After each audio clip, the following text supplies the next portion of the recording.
Quando uma artista como a Leni Riefenstahl se apaixona pelas ideias do nazifascismo, se apaixona pelas ideias propagadas por um líder político como Adolf Hitler, ela imediatamente pensa como é que ela pode expressar isso, como é que ela pode levar isso para um público mais amplo, como é que ela pode, por exemplo, adequar isso à dança.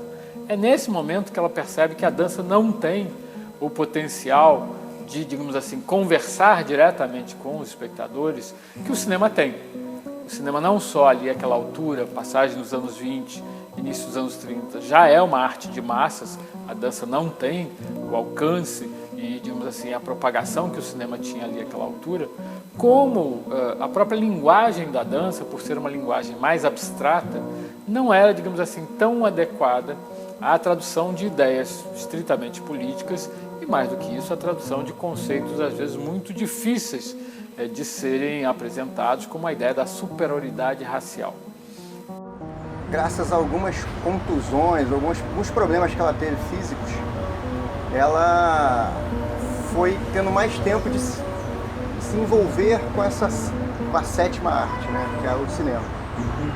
E ela foi se apaixonando, principalmente por alguns filmes, e dessa forma, depois a gente vai ver nos filmes dela a relação do corpo, do movimento com o cinema dela, mas dessa forma a dança, ou a falta de dança ajudou ela a encontrar o cinema, a se encontrar no cinema. Então ela não só se interessou pelo cinema, não só se apaixonou pelo cinema, mas viu no cinema uma forma de arte muito mais efetiva, muito mais eficaz para, digamos assim, levar questões políticas, levar questões ideológicas a plateias mais amplas. Nesse sentido, ela abandona a dança e passa ao cinema. Ela tinha um rosto, uma face, digamos assim, muito sugestivo, muito impressivo, e chamou a atenção de um diretor, que é o Arnold Fanck, que ficou mais conhecido dentro da história do cinema como um diretor que desenvolveu um gênero específico, que é o filme de montanha.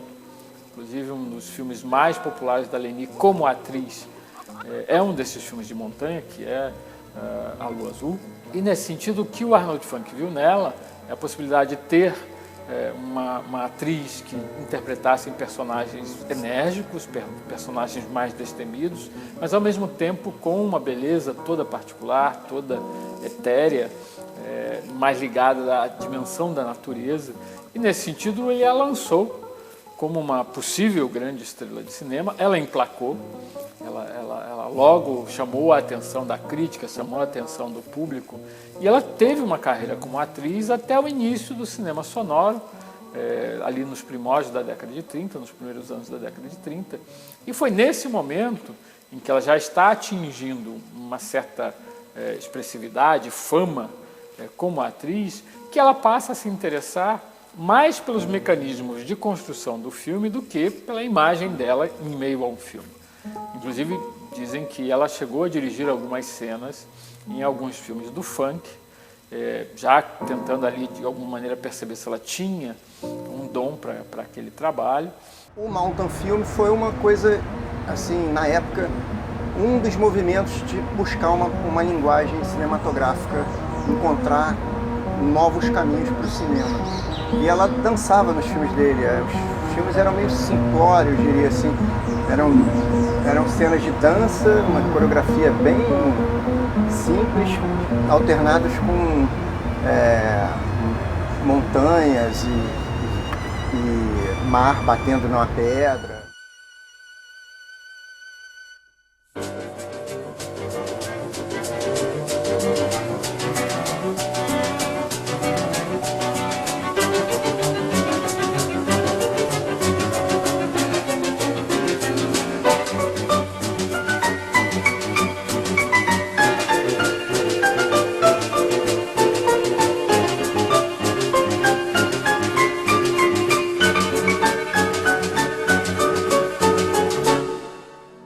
gostou do trabalho de direção, ela começou a formular uma série de ideias sobre o que poderia ser um certo cinema alemão ali, já na passagem ao cinema sonoro, já ultrapassando ali a fase expressionista. E isso coincide com o momento que, de um lado, Hitler chega ao poder, ali a partir do momento que o parlamento, o Reichstag, é queimado, e do outro lado, ela conhece essa figura política e ambos se interessam um pelo outro. Ela é interessada ali pelas ideias que, digamos assim, estavam sendo apresentadas pelo novo líder da Alemanha, e o novo líder da Alemanha percebeu que ela tinha, digamos assim, uma concepção de arte, uma concepção de cinema que se aproximava muito das ideias do nazifascismo, dessa ideia, digamos assim, de um país ou de uma sociedade imponente, de uma ideia de ordenação do mundo através da intervenção do homem pela arquitetura, pelo urbanismo, por artes como o cinema. O Hitler dá carta branca a ela quando ela apresenta ali as ideias para um filme que deveria ser um filme de mera propaganda, que é um filme sobre um congresso do Partido Nazista ali em 1934, e ela diz, não vamos filmar só um congresso, vamos transformar esse evento numa espécie de cartão de visitas da ideologia nazista através do cinema. Então toda a grandiosidade, toda a imponência que a nova Alemanha tem que ser traduzidas por esse novo filme.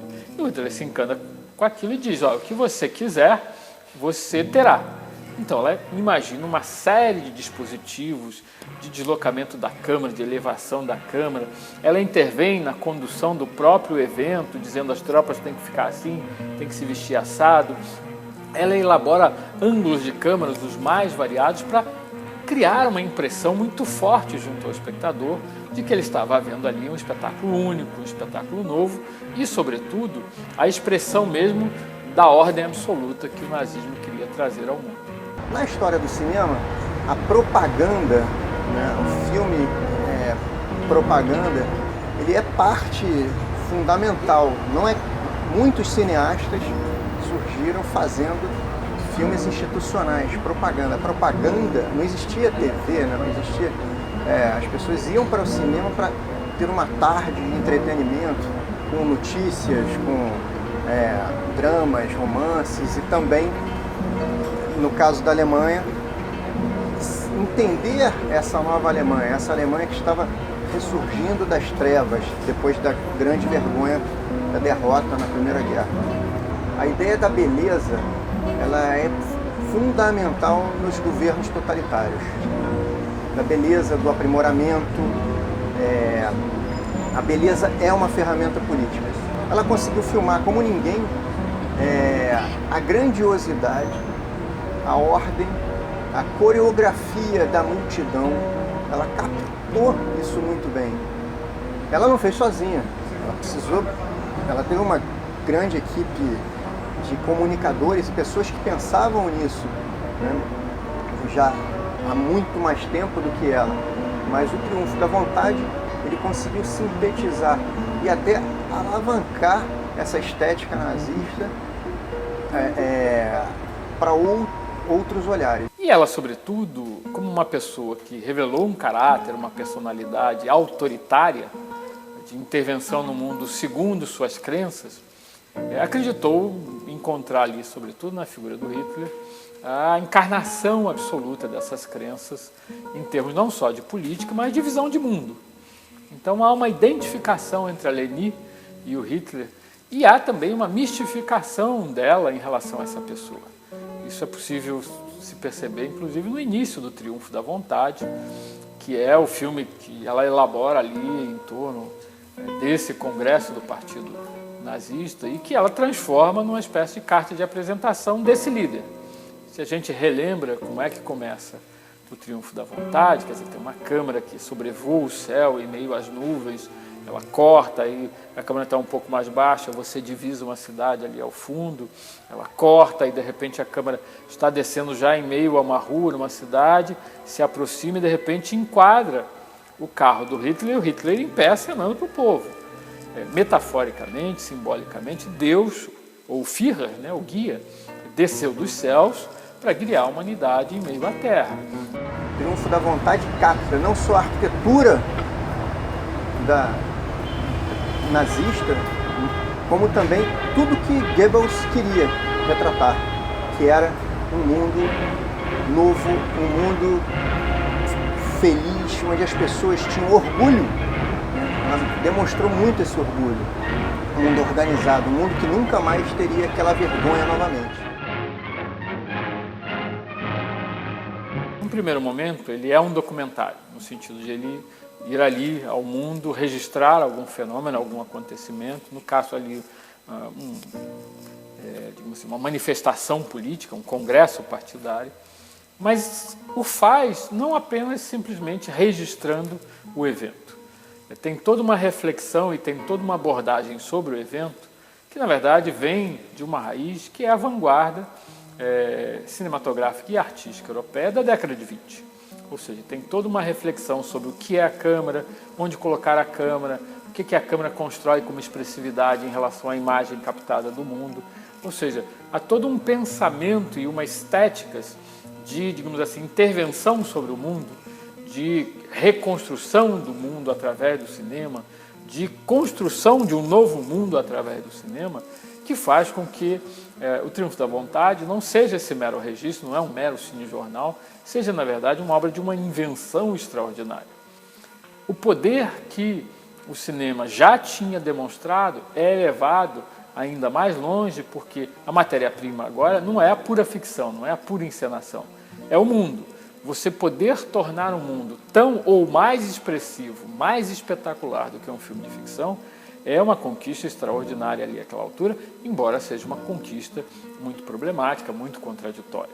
Olímpia é um registro sobre as Olimpíadas de Berlim, em 1936, e nesse sentido era uma grande oportunidade para a Leni Riefenstahl levar as técnicas que ela tinha desenvolvido no Triunfo da Vontade ainda mais longe. Se trata agora de descobrir isso em torno de um sujeito, em torno de um atleta, ou seja, você pode usar as mesmas técnicas, mas o efeito vai ser diferente. Como será esse efeito?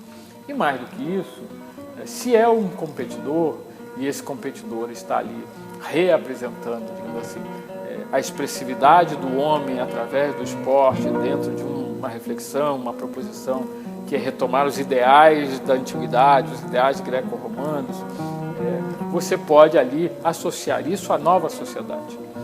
Então, por exemplo, se a Alemanha tiver um bom desempenho nos Jogos Olímpicos, o novo ser alemão, o novo sujeito alemão, o novo homem alemão, poderá ali estar demonstrando suas maiores qualidades diante não só das plateias ali dos estádios, mas diante da Câmara.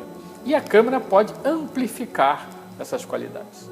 Se trata da Leni buscar com a Câmara, buscar com o cinema, traduzir isso. Então, como filmar uma corrida?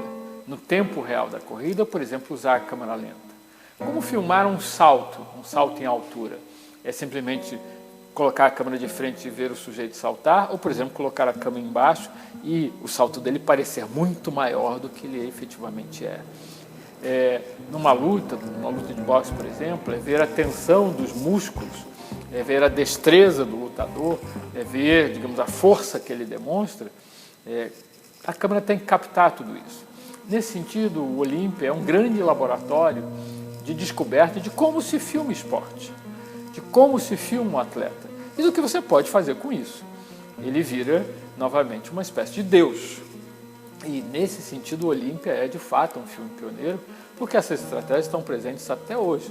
A gente viu isso aqui nos Jogos Olímpicos do Rio de Janeiro, em 2016, onde determinados atletas são trabalhados pela Câmara de modo a que eles se tornem os novos deuses, enfim, aí da vida contemporânea. Então, as Olimpíadas para o regime foi muito importante como a possibilidade de expor essas ideias terríveis do fascismo, né?